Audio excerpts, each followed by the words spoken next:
One of the questions we get asked the most is around how we plan our trips and kind of the logistics and process of that. So in today's episode, we are walking you through the exact thought process we went through in the hopes of planning a trip to Yellowstone National Park next year.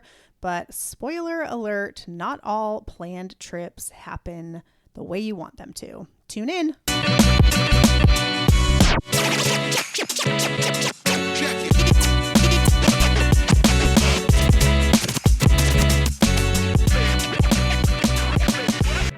Hi, I'm Rhea. And I'm Dwayne. And we are your hosts of the Travel Party of Five podcast, where we share how we travel as a family of five around the world.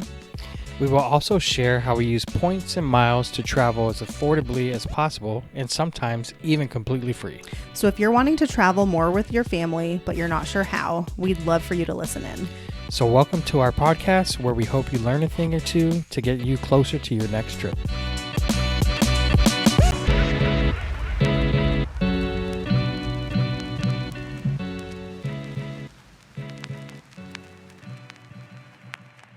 Dun, dun, dun, dun. Hello. Welcome back. Welcome back. I tell you, the amount of times we have to ask our kids to stop screaming so we can record a podcast is very high. Yes. If you hear some background noise, sorry, we've done our best. So today's episode, we get asked a lot about how we plan trips. And by we, I mean me for the most part, right? Yeah, well, everyone knows you're the brains behind this operation, so they know not to ask me. No, that's not true, though. People do ask you at work. They ask you, like, oh, blah, blah, blah. And what do you tell them? I'll get back to you. And then you text me. Yep. So we have been trying to plan a trip to Yellowstone National Park for a couple of years. We had originally planned to do this trip this year, and it didn't work out because I ended up going to Italy with my mom and my sister. And again, I mean, I think we've mentioned this before, but you and I both work full time and the kids are in regular school. So we just have a limited amount of time where we can take vacations. Yeah. So we have to pick and choose our priorities for that year.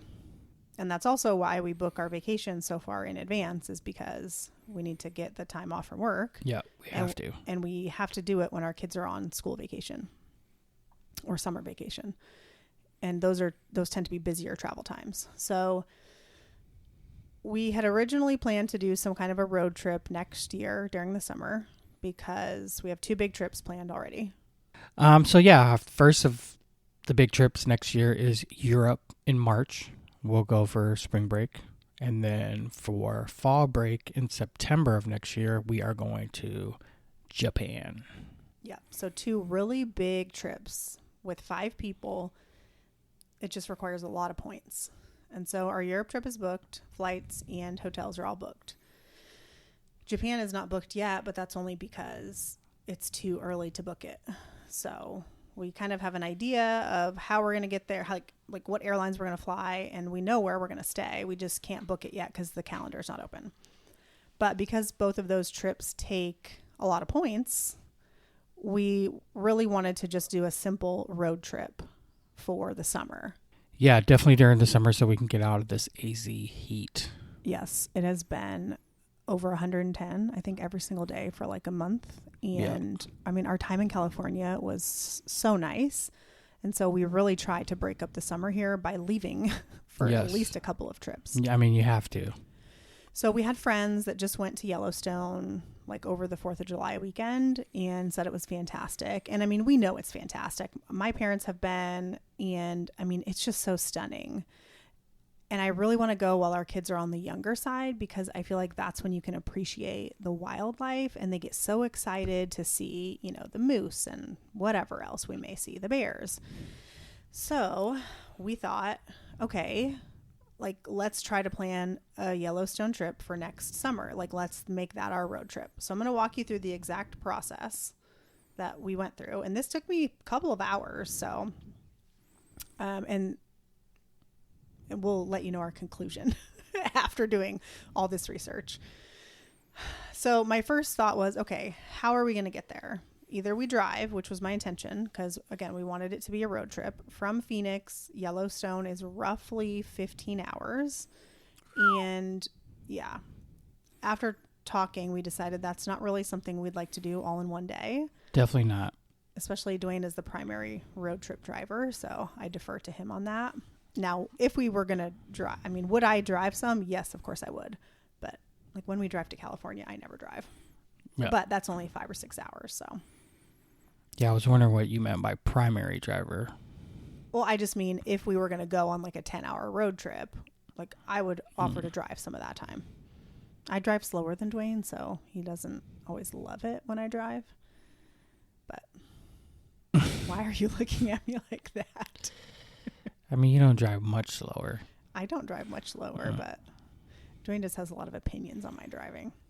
And I will say Dwayne is a great driver. Dwayne grew up in Japan, and that's where he learned to drive, and he's a great driver. But I'm not a bad driver either. No. I feel like you could say that a little more convincingly. Nope. The end. Oh my God. Well, how about this? Which one of us has had a car accident in the last 5 years? Well, it wasn't my fault. Not me. Was not my fault. When you rear end someone, it is your fault. But it wasn't. It was not. Anyways, okay, so we either fly or drive. And driving is 15 hours, so we would break it up. We would drive from Phoenix to Zion, which is around 5 or 6 hours. We would stay in Zion overnight. Zion is in Utah, and there's also a national park there.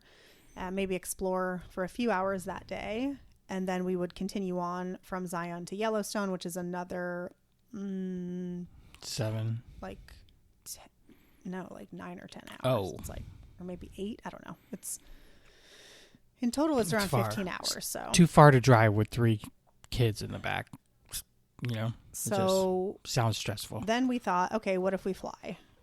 So then I looked up. Okay, I went to Google Flights. Google Flights is the best for starting flight planning, because you can just type in your from and to destination, or your departure and arrival destinations, and it will tell you which airlines are flying there. You can see the frequency, and you can see if there's any direct flights.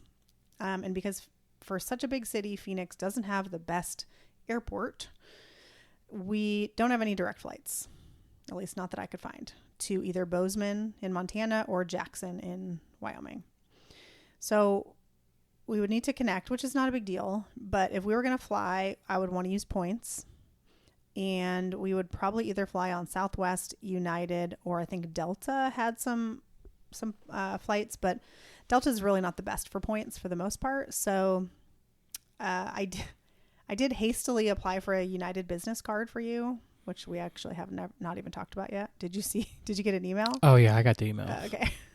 I always just get random emails about credit cards, about hotel reservations that I know nothing about until I get that email. So I did apply, Dwayne, for a United business card, which the sign-up bonus is 75,000 points. And I was thinking they have flights one way from Phoenix to Bozeman or Jackson for 15,000 points each. So I was thinking one sign-up bonus is enough to get all 5 of us there, and then we would need to figure out a way to get back. You can also transfer Chase points to United, but we like to save our Chase points for Hyatt. Yep. And we need a bunch of Chase points to book all of our Hyatts in Japan next year. So, and we will not have companion passes next year. That's the other thing. So if we were to fly on Southwest, we would need to pay for 5 tickets, which is not how I prefer to do it. So I'm like, okay, I guess we can just fly United, and we're late to the party too. Like the United airfare for June of 2025 is already open, or at least the first half of June is already open. So there's a chance that once we earn the sign-up bonus, we would not have the saver availability on United, which is the 15,000 points or less flights, would not be available anymore. And there's just no way to guarantee that. And we probably won't have those United points for a couple months. So we're late. We're late. Yep. And again, this is why we try to plan all our trips more than a year in advance, is to avoid things like this. Okay, we haven't resolved the flights, but okay. So then I thought, let's look at the lodging. From everything that I've read, Yellowstone is such a huge park that it makes more sense to stay inside the park, unless you want to drive 1 to 2 hours a day. a day just to get in and out of the park. Yeah. Which is a waste of time. Which is a waste of time and something we don't really want to do with little kids. Like our kids are just, our kids are great travelers, but they don't love a ton of time in the car. Yep. So we would like to stay in the park for at least a few nights. And there's we kind of narrowed it down to 2 different places in the park we'd like to stay. One is Mammoth Springs, which is like near some hot springs, and one is near Old Faithful. It's called the Old Faithful Inn and Lodge, and there's a couple different buildings you can stay in. All of those are already booked. So for next year, for next June. So we would ideally like to go first or second week of June. Lodging open, the reservations for lodging for Yellowstone specifically, open the 5th of the month for that entire month the next year. So on June 5th of 2024, the entire month of June 2025 opened for reservations. And my understanding is they go very quickly. Like within a few hours, it's sold out. I believe that. Makes sense. Yeah. And so the Old Faithful Inn and Lodge and everything, all of that is completely booked. And there is one option, but it's like $600 a night. And that's if I only put down 4 of us. If I put down 5 people, there's nothing in the Old Faithful side. On the Mammoth Springs side, there is a room that can sleep 6, so I can book for 5 with no problem. But the only option left has no private bathroom. So it has like the whole room, but then the bathroom is outside. It's a communal bathroom. Like you have to go outside to use the bathroom. And that's still $300 and some a night. So you're paying like luxury hotel prices, but you're not getting luxury accommodations. Yeah. Like they're very basic. And we've heard that the hotels there aren't in the best shape. Yeah, it's just, they're older and I don't mind staying there. As long as it's clean, I don't care, but I would prefer to have a bathroom in our room because I don't want to be schlepping outside with 3 kids in the middle of the night. Like that sounds miserable. Especially if they have to poop. Yeah. And I mean, our kids don't usually use the bathroom in the night, but I mean, it doesn't sound relaxing. So, and to pay that amount of money, I was kind of like, oh man, like that's a lot of money to spend. Yeah. And it's probably going to be cold. It will be cold. Yeah. I think I read it snows 11 months out of the year in Yellowstone. So, wow. So it's like, okay. So at this point, I'm like, we have a couple of options. Number one, we could wait and go August of next year, like maybe around the Labor Day weekend, but there's a few problems with that. So number one, our kids start school in July, which is very early, especially if you're in the north or the northeast where you go back after Labor Day. Our kids go back to school in July. And so we only really have June to plan a trip. And we only have that because the first week of July is the 4th and we already have a long weekend planned for that next year. So, and if we wait until August around Labor Day, our kids would miss school. I also heard that by the end of the season, the rooms get dirtier. The staff is exhausted, which is all understandable. And so we would just rather go at the beginning of the season. Yep. So, okay. So it doesn't feel great to me so far. I'm like, okay, we're talking about it and I'm saying like, we could probably cobble together a reservation, staying in and out of the park and just keep checking back for cancellations. Like, because people do cancel. You can cancel, I think, up to a few weeks before without any penalty. Or maybe we push this trip to 2026. Yeah. Now, I will say outside of the park, the other piece I was trying to figure out is how can we use points on this trip to cut down on our costs? Because we did agree we would like to stay in the park a few nights, but we don't want to stay in the park the whole time. Number one, because it's expensive. Number two, because I think you're really limited inside the park as far as dining goes. And like, what if it sucks? You know, like we're trying to remember that this is also a vacation. So we want to go, we want to see the sights, but we also want to have a good time. And I just know my family, and no one's going to have a good time if they hate the food for 7 days. That's very true. Yeah. So outside of the park, there's a couple of different places you can stay. So you can stay in West Yellowstone. That seems to be the biggest town that has the most points options. The only thing I really found that looked viable for us was a Holiday Inn, which is an IHG property. And so you can book that on points. And we would likely stay there 1 or 2 nights in combination with a few nights inside the park. And then the other option is in Jackson or Jackson Hole. I don't know, can call it both, I assume. Because in addition to Yellowstone, we would also want to do the Grand Tetons. Yes. Because they're right next to each other. And so we would do a few days at Yellowstone, a few days at the Grand Tetons. The Grand Tetons is much smaller than Yellowstone. And so staying outside of the park is not as big of a deal. And in Jackson, there's a good amount of points options. So there was, I believe, a Marriott, and there was for sure a Hilton option, bookable by points. No Hyatts. But there's no Hyatts anywhere. So not in West Yellowstone and not in Jackson. I think the closest Hyatt is in Bozeman, which is a couple of hours drive from Yellowstone and even longer from Grand Tetons. So Not trying to do that. Yeah, it just doesn't make sense for the point of this trip. Now, do I think it would be really cool to go to Bozeman specifically? It's a really nice Hyatt. There's also a really nice Kimpton there, which is IHG. But it's just not the purpose of this trip. So I have a general itinerary worked out, which is we would probably try to do 4 nights in the Yellowstone Park, 2 at Mammoth Springs, and if we could find it, 2 at the Old Faithful. If we can't find lodging there, we would do 2 nights in West Yellowstone, which is outside of the park, and 2 nights at Mammoth Springs, which is inside the park. And then we would do 3 or 4 nights in Jackson at either the Hilton or the Marriott. So we would use points for part of it to break it up, and then just spend cash to stay inside the park. And because Grand Tetons, I can't remember if I said this, but Grand Tetons is much smaller, so staying outside of the park is not a big deal. However, we don't have any IHG points, and we don't have any Hilton points.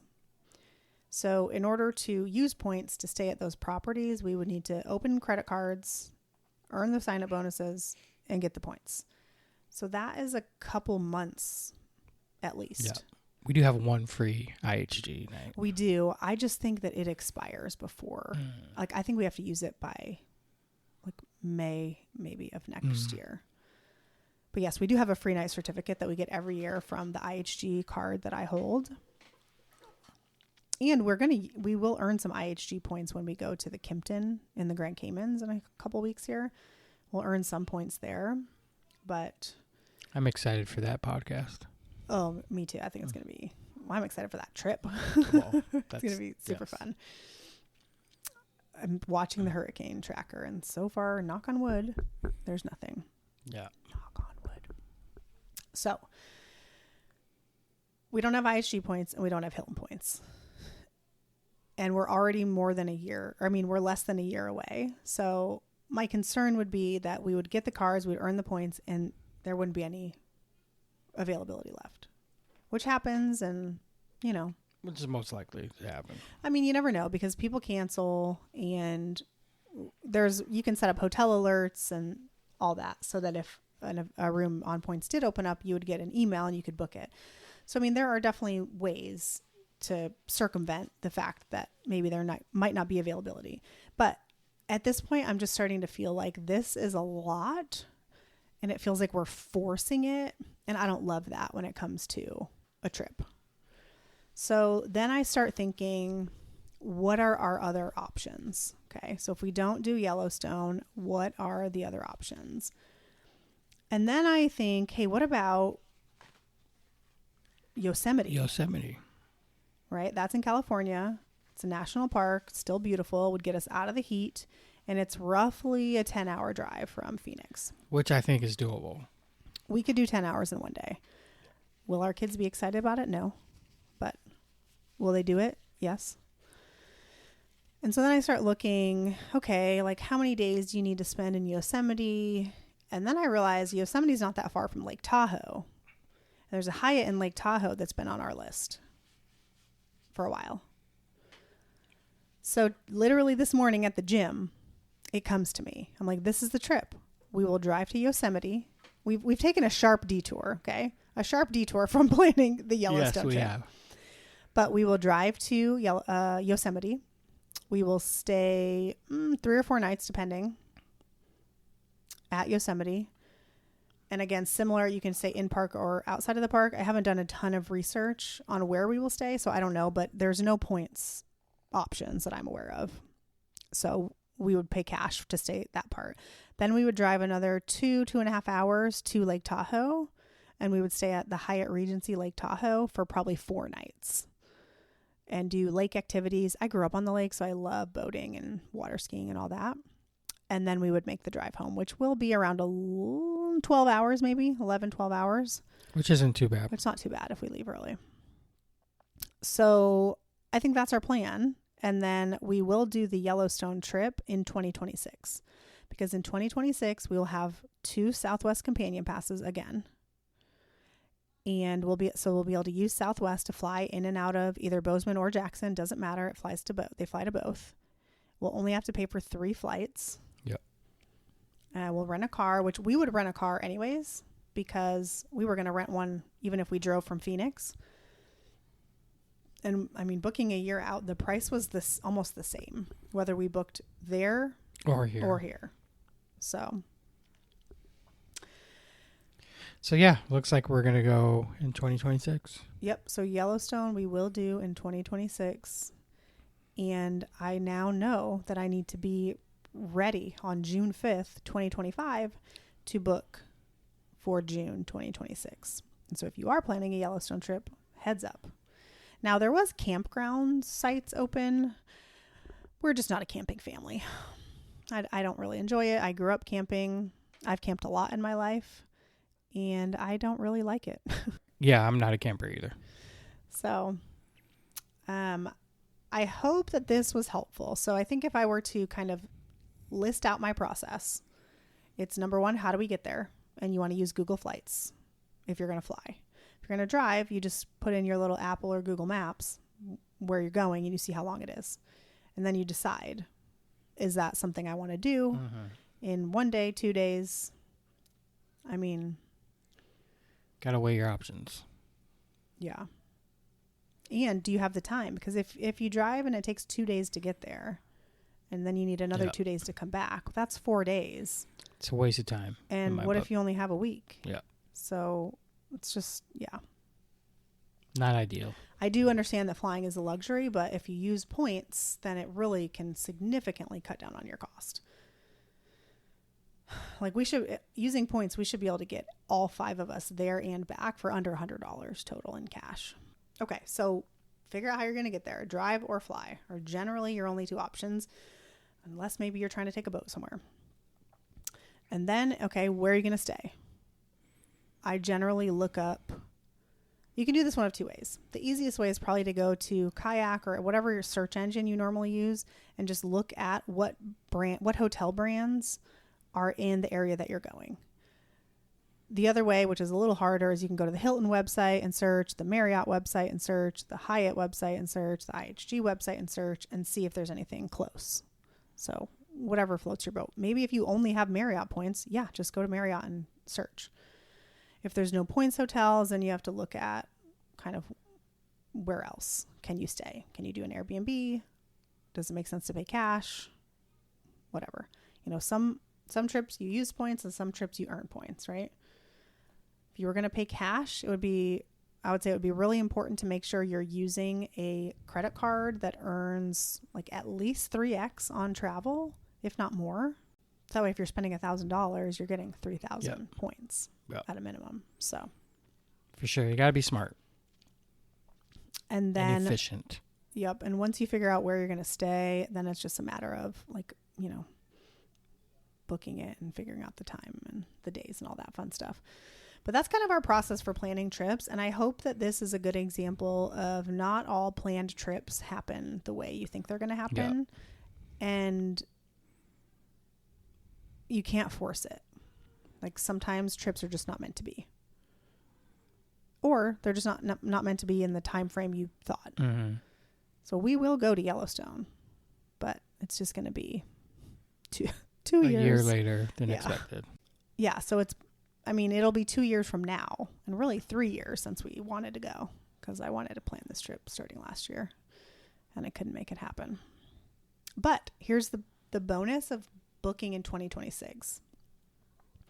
We will have the time to open the cards and meet the minimum spends to get Hilton or IHG or both, so that we can cut down on the cost when we do go. And we'll have the companion pass. So yeah, companion pass, the way to go. If you have a big family of at least 4 people, then I think you should be getting 2 companion passes as often as you can.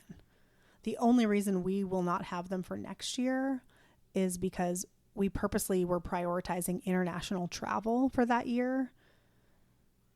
And then starting at the end of 2025, we will apply for the cards again to get the companion passes for 2026 and 2027. Yep. Okay. Did I miss anything? I don't know. It's a very informative episode today. I think too, if you are wanting to take a trip next summer on points and miles, you should be applying for cards now. And you're a little bit late, if I'm being fully honest, depending on what you want to do. But you could open a card today, meet the minimum spend in 1 or 2 months, maybe 3, and then have something booked by the end of the year. You'll just have to be a little more flexible on where you go. Part of the reason that we like to book a full year in advance is because we know where we want to go, and I don't want to leave it up to chance. Yep. But you can see what happens when we didn't know fully what we were going to do this summer, and now we can't do it because we didn't plan in advance. So I think that Yosemite and Lake Tahoe will be a good time, though. I'm pretty excited about that. As long as we get out this AZ heat. Oh, yeah, it's so hot. It's just miserable. Yeah. I hope this was helpful. If you have questions about planning a trip, or you're thinking through a trip and you would like some feedback, I would love to help. You can find us on Instagram at Travel Party of 5. And I love planning trips, and I like helping people plan trips. So don't hesitate to send me a message and say, hey, heard your podcast, thinking of doing this. What do you think? Or where should we stay? Or what points should we get? I will put a link to some of our favorite cards that we use points for in the show notes, including all of our favorite Chase cards, which we use to book all of our Hyatts. And yeah. Yeah, well. We appreciate you listening. Yep. Thanks for tuning in. Leave us a review. Have a good one. Thank you. Bye.